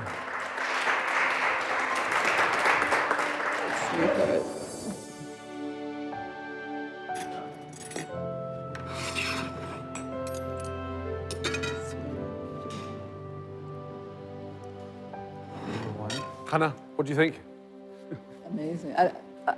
I don't know where Can you join the judges maybe for the fourth vote? No problem, no problem. I came out a winner today because I had the opportunity to cook for my mom.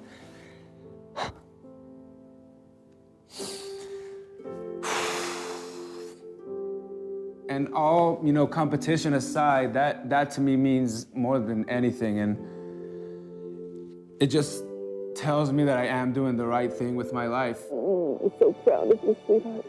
Lee, it's been an amazing journey. Yes, it has, Chef. I promise you, you hold the most amazing future. Grab it with both hands. Thank you so much.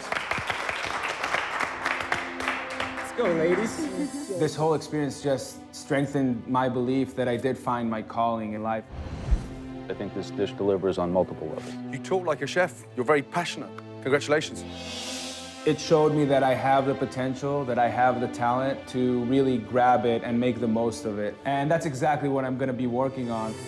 You have gone from down here to jumping up to the top. You're a force to be reckoned with.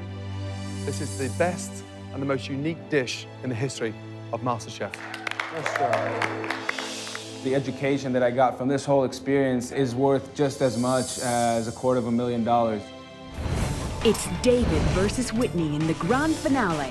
These next 2 hours are the most important of your lives. They are about to cook the most important dishes of their lives, but only one will become America's first MasterChef. Amazing!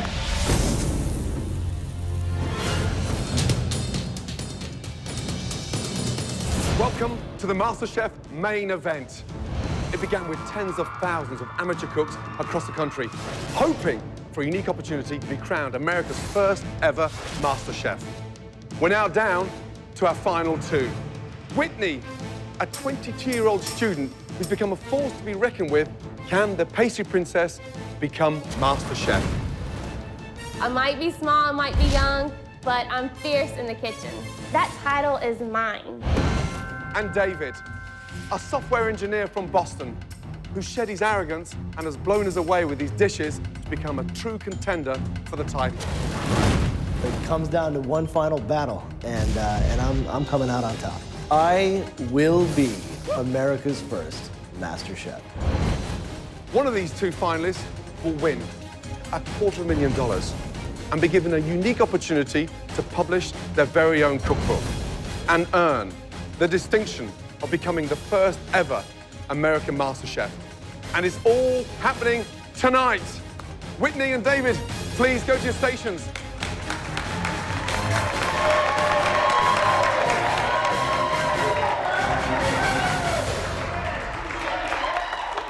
Okay, these next 2 hours are about to become the most important of your lives. You're about to propel yourself into a league of super chefs. In this, the grand finale, David and Whitney will make their best 3 dishes: a mouth-watering appetizer, perfect entree, and delicious dessert. After tasting, Gordon, Graham, and Joe will decide which amateur cook will be crowned America's first MasterChef. Whitney, give me an insight to your best ever appetizer, your most sought-after entree, and one of the most delicious desserts you've ever cooked. My appetizer would be a crispy corn cake topped with a black-eyed pea puree, a shrimp, and a turnip green pesto. The entree would be a country fried chicken, atop creamy collard greens. Wow. And then the dessert would be a twist on a classic bread pudding, and it's a white chocolate bread pudding, but it's pureed, and so it's a light, fluffy texture with a white chocolate sauce and raspberry coulis. Dave? For the appetizer, it would have to be a scallop ceviche, served with a cream of fresh pea and mint soup. For the entree, you know, I've got to go with a beef Wellington. Wow. That's one of my signature dishes. I'm well aware. A tall order, and it took me a good few years to perfect. If it's done right, it's fantastic. I love your confidence, you know that. I absolutely love it. And for dessert? For dessert, I have to go with nectarine crepes. Wow. Again, another one of my favorite dishes. All 6 dishes sound amazing. You've already beaten a lot of deserving individuals along this journey. They would give absolutely anything today to be standing in your shoes right now. But don't take my word for it, take theirs.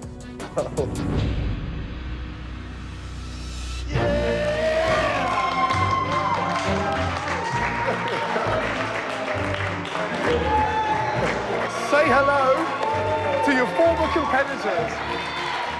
With the exception of Dave and Whitney, please, everybody, up there, let's go. Wish them luck.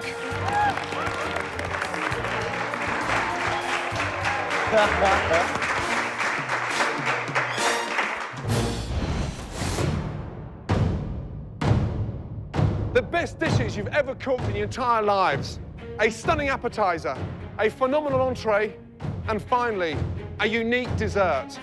3 dishes, 2 hours, 1 winner. Let the MasterChef final begin. Off you go. Good luck. Let's go.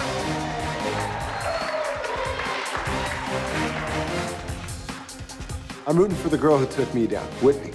I'm rooting for Dave. He was the person I was putting more stock into.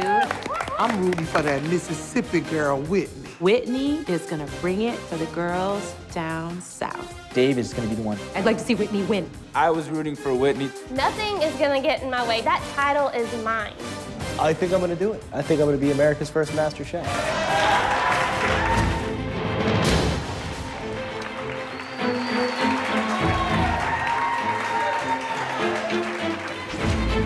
We've totally squared off in the big cook-off here between a restaurant-style menu and a home-cooked menu. Home style, right, but done with a modern twist. Right.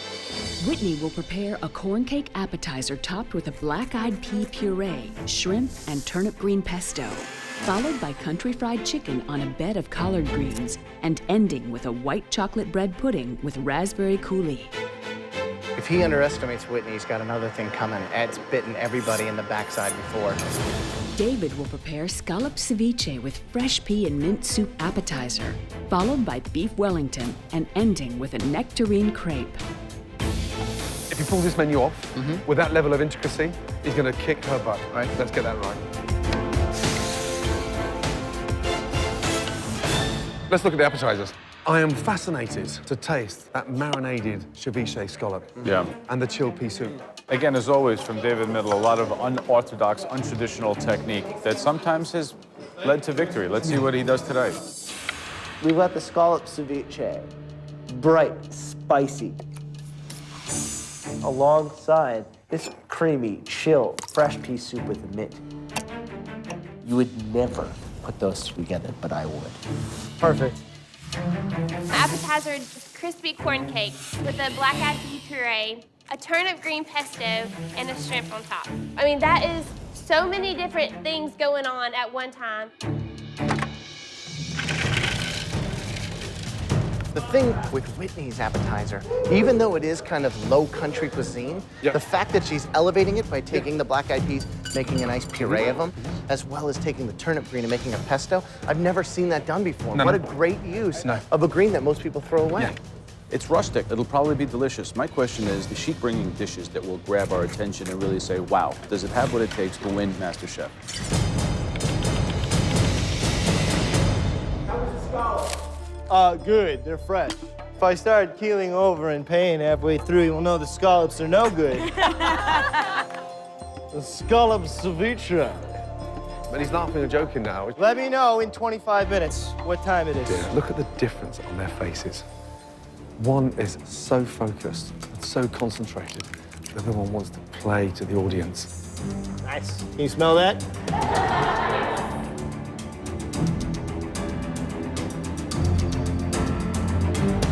Listen, one little piece of advice, yeah? Let's talk in more focus. Forget them. Shut them down. She hasn't said one word to anybody yet, and she's in the zone. I need you to get in that zone. Focus. I know what you like when you can focus. You got it. Thank you, Chef. Okay, let's do it.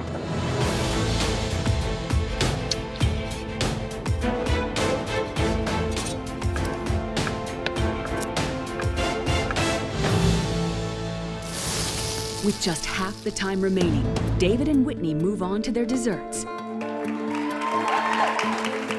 But Whitney seems to be deviating from her original plan and is now making a souffle.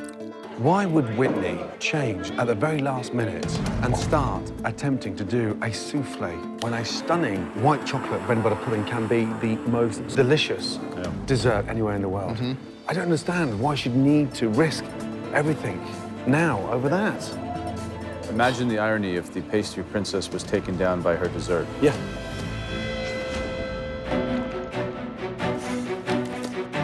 Stay focused, Whitney.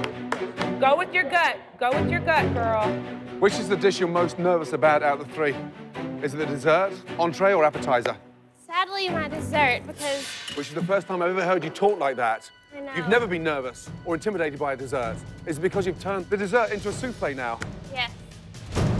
Souffles are so temperamental.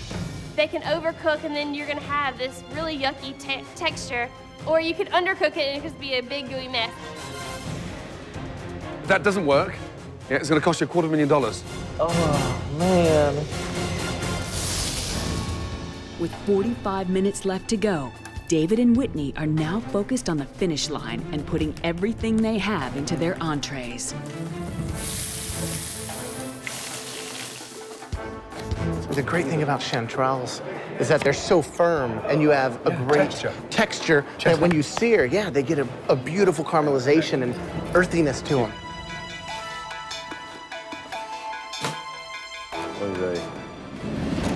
He's taken one of the most expensive, delicious, flavorful mushrooms in the $30 entire per pound world for chanterelles. and put it into a food processor and turned it into a puree. And lost flavor. And lost flavor. Oh, my God. That is a very big mistake. Beef Wellington, I know how many times that could go wrong across the cooking process. Pastry splitting, beef undercooked. To wrap it up and not be able to see it and kind of cook blind and then slice into it. If that beef is undercooked and you slice through, you can't recook that. David. Yes, Chef. 3 difficult dishes. Yes, Chef. Yeah? Wellington especially. What's the one dish you're most nervous about? The Wellington for you. The Wellington. Yeah, absolutely. The secret of that is letting it rest, not slicing that open too early. Anybody who's gonna serve a beef Wellington to Gordon Ramsay had better know what they're doing. You know how difficult those Wellingtons are to cook? Yes, sir. You've picked some of the most expensive ingredients anywhere in the world against Whitney, who has some of the cheapest ingredients. Yes, a sir. fillet of beef against a breast of chicken. Yes, sir. You're going all out. I am. You've got to make them work. Yes, chef.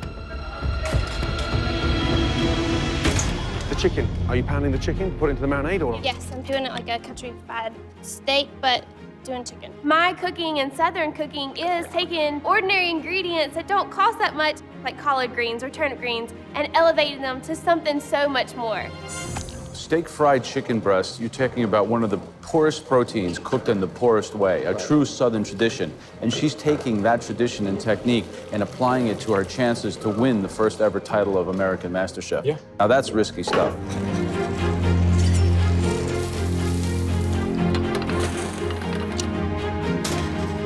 For David, it's the moment of truth as he prepares to slice into the beef Wellington, a dish that took Chef Ramsay years to perfect.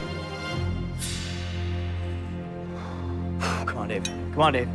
With $250,000 on the line, overcooked or undercooked, there is no turning back. How is it, David? Perfect! Way to go! 15 minutes to go. If there's anything that's gonna take Whitney down, it is her time management skills. Every competition, she is down to the last 30 seconds. We're now with 10 minutes left in the first ever final of MasterChef. Keep it going, Whitney. Dave, come on. Keep it going. I am trying to hurry up and plate because I really want to make sure I have time to make my plates look beautiful. Run, baby, run. There's a lot riding on this dish that I was presenting to them, and it had to be amazing. Oh, crap. Shoot. Oh, Whitney.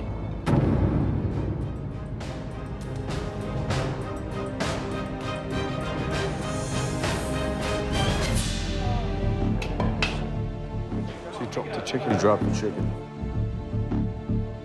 It's okay, it's okay. I cooked my heart out for the past 2 hours and put everything in me into those dishes. It's okay. Got it. I've left school, my family, everything that means the world to me because I wanted this title. Go, Whit! Come on! You did it, baby! Somebody was going home and I didn't want that to be me. Come on, Whitney! I feel like everybody that's watching me, my family, they're all rooting for me. And I'm thinking, Whitney, you're not letting that title slip from your hands. It's so close. I just buckled it up and went into overdrive. Come on, y'all, come on. Come on, Whitney. Come on, Whitney.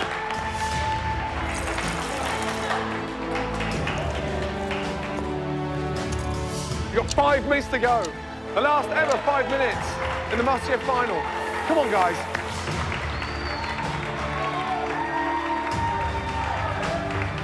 Keep it going, Whitney. Dave, come on. Good girl. Keep it going. Yes, you did it, baby, you did it. 1 minute to go. Come on, y'all, come on. Come on, Whitney. Come on, Whitney. Good job. Yeah! Come on, guys. Yes. All right, Dave. 10, 9, 8, 7, 6, 5, 4, 3, 2, 1. Stop!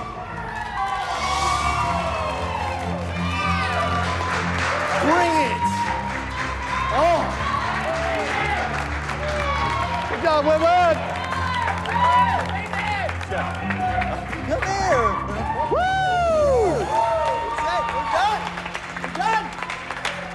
Absolutely amazing. Right, contestants, families, and friends, there's one thing you won't be watching, and that's us tasting all 6 dishes, not here, but inside the MasterChef restaurant. We'll meet you in there, both of you, with your appetizers. Good luck. Good luck. Let's go.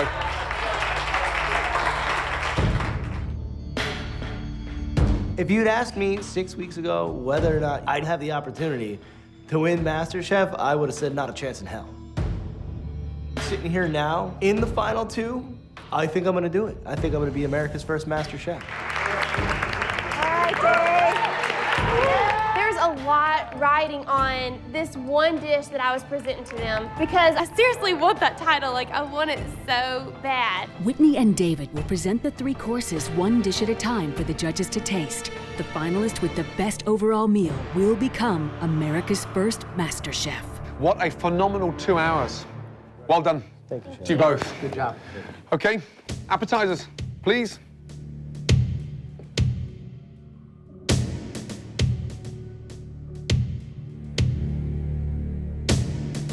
They smell delicious.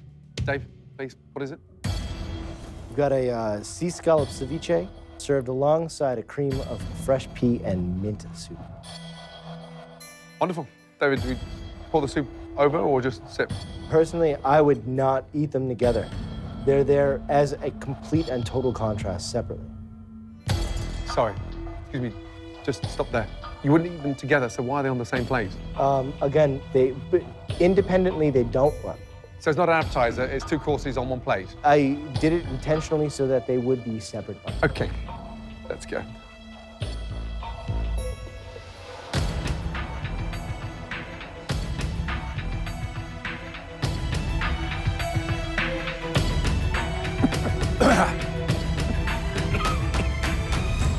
Just run through what exactly you put in the bottom of the shot glass with the scallops.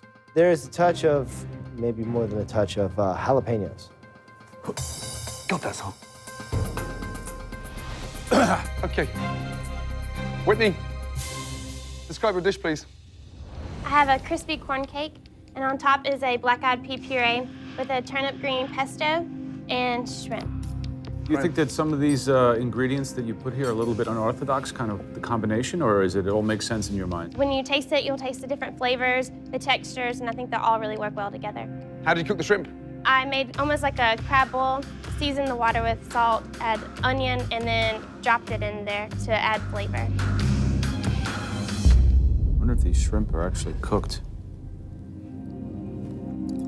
How long did you boil them for? I boiled them for about 3 minutes. Thank you, Whitney. Thank you, David. Next, bring us both your entree, please. Thank you. Let's start off with Dave, shall we? I like the heat. I mean, maybe it's a personal thing, but it's fabulous contrast of acid and base. It's textbook. And that contrast on your palate is very, very intriguing and ultimately very powerful. But hold on, the jalapeno pepper is way too powerful. I think the dish and its presentation and the concept really works. It's like a yin and a yang. It's very powerful. It stops you in your tracks and say, wow, someone's really thinking about flavors in my dining experience here. My big question is, why was he so lacking in confidence and telling us not to eat it together when you serve it together?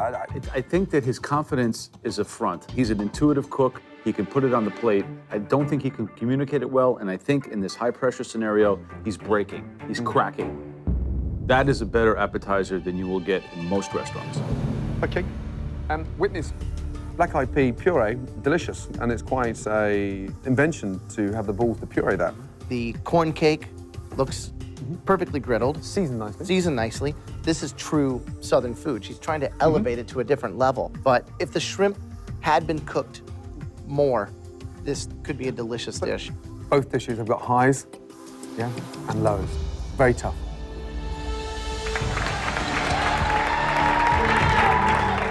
I am beyond proud of myself. It is the most stunning beef Wellington I personally have ever made. But is Whitney's 7-minute chicken cooked to perfection or raw, which can cost her the title? I was very nervous about whether or not my chicken was gonna be done. I mean, my adrenaline is pumping like crazy. Thank you. Entrees, please. Okay. Dave, explain exactly what your dish is, please. It is a traditional beef Wellington, beef tenderloin wrapped with prosciutto, a duxelle of mushrooms, a touch of foie gras pate, wrapped in puff pastry, and baked. I've made these 1,000 times. I'm so excited to taste this. I want this sort of almost to melt in my mouth. Is that my expectation? Yes, chef.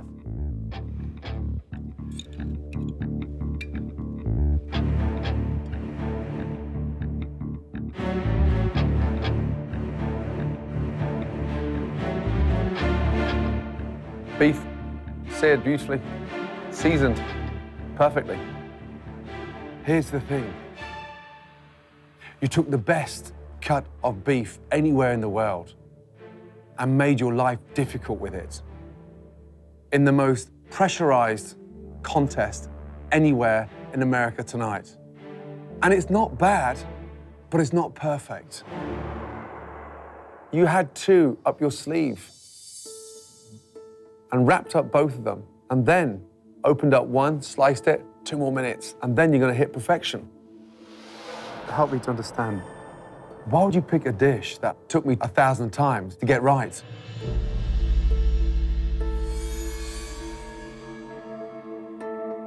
You're good enough to be perfect. That's what I tried to say to you earlier.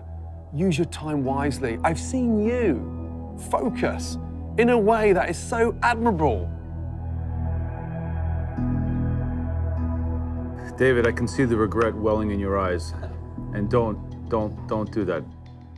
A ton of technique involved in that. Whitney, talk us through your dish. I have a pan-fried country fried chicken over creamed collard greens. Where do I get my excitement watching you cook? At the age of 22, you've got something that all three of us can never teach you. You have an amazing palate, and that's why you're standing in the final of MasterChef. What I'm more nervous about is pink chicken. You had 7 minutes left, and you dropped the original chicken. Cooking a chicken breast in 7 minutes is virtually impossible. Is this one cooked? Yes. Because if that's raw, we cannot taste this dish. How do you know that chicken is cooked? I mean, I don't know, but... He didn't even touch it before it went on a plate.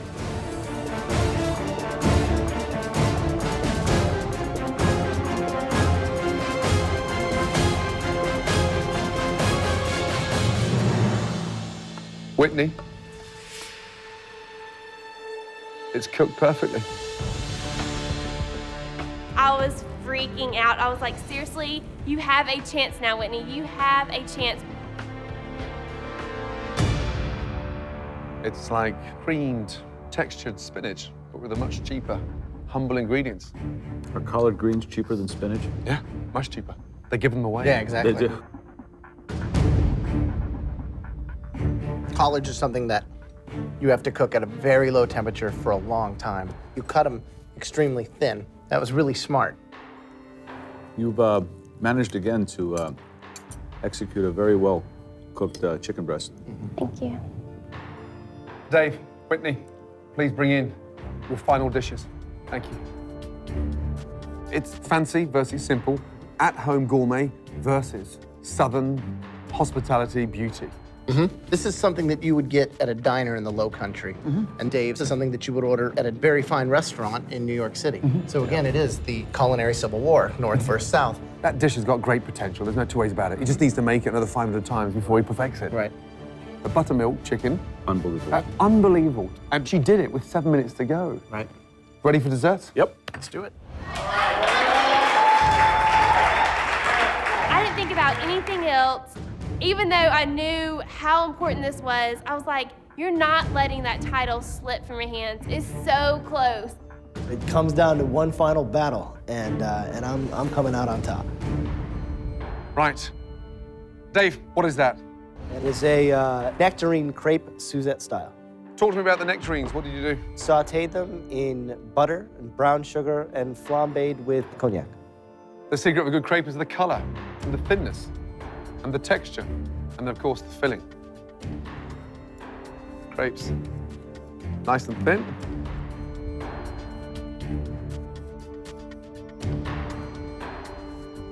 That's good. Really good indeed. I think I like the filling a little better than the actual crepe on this one.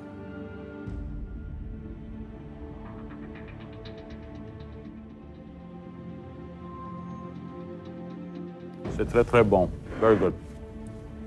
Merci. Whitney, what is that? It's a white chocolate bread pudding, but I put my own spin on it and made it more of like a souffle, and I have a white chocolate sauce with a little bit of raspberry coulis. First thing I got taught in Paris was never, ever turn out a souffle out of its mold. Why would you turn out a souffle? I wanted it to be able to eat it with the sauce. It's a take on somewhat of a souffle, but more of a bread pudding style. The texture's moist in the center.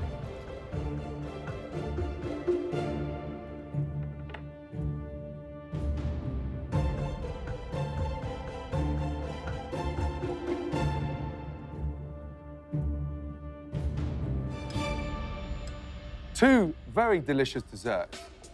Really good desserts. And now we have some serious thinking to do. Next time you see us, we'll be announcing the winner of the first ever MasterChef. Go back through the kitchen. Well done. Thank you very much. Good luck. That ended on a high. Amazing. Unbelievable. Delicious. Both incredible flavors. Yeah. Wow. It's like they've switched roles. Mm-hmm. She's gone for the sort of David Miller type overambitious dessert, and he's played safe to something charming. I definitely would have expected to see that from her. Yeah, and what was the method in her madness? A souffle's hard enough. Tipping it out onto a base of white chocolate sauce with fresh raspberries, I mean, is she crazy? Based on their 3 dishes, the judges must now decide who is the first ever American MasterChef. I think David really excelled with the appetizer course. Intelligent plating, real restaurant-y style food. Very chefy, very, very ambitious. Very ambitious. To serve an appetizer in 2 shot glasses with that kind of creativity, you know, only a professional chef would attempt to do that.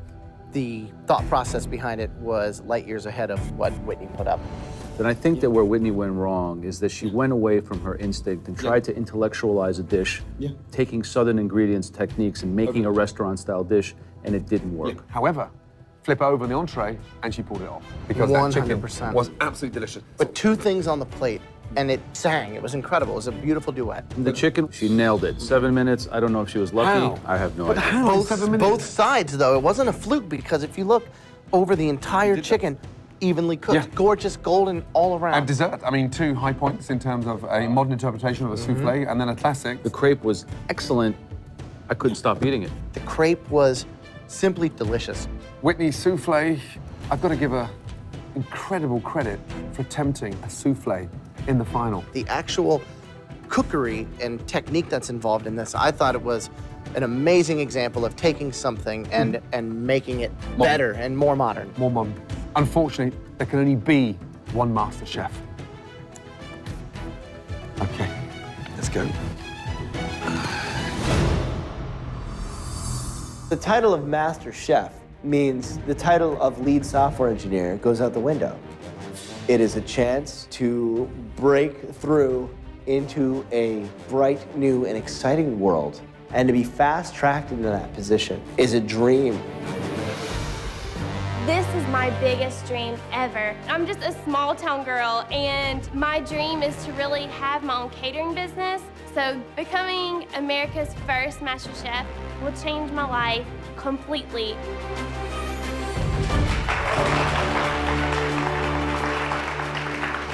Both of you arrived inside MasterChef kitchen as amateur cooks. On tonight's performance, both of you cooked like professionals.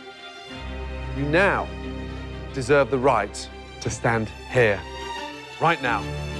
Let's go. Come on.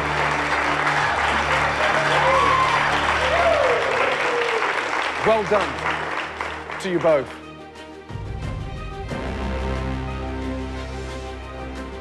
This has been a very tough decision. And the winner of America's first ever MasterChef comes with $250,000 and a unique opportunity, your very own cookbook. It doesn't get any better than that. And that person is the winner of America's first ever MasterChef. Goes to Whitney! Amazing! Absolutely amazing!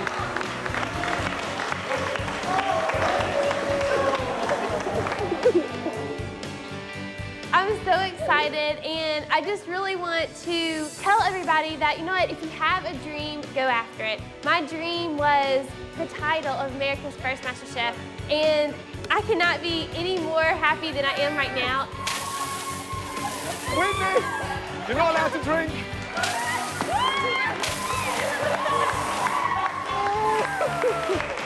Is this a dream come true? Not only for my wife and I, but for Whitney. We are just all so proud of her.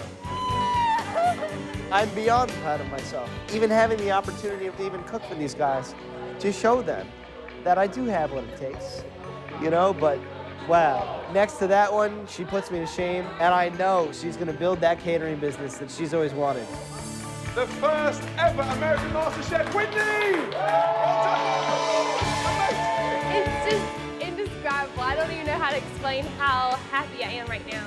I'm definitely gonna have my 7-minute chicken in the cookbook. Amazing, amazing, amazing.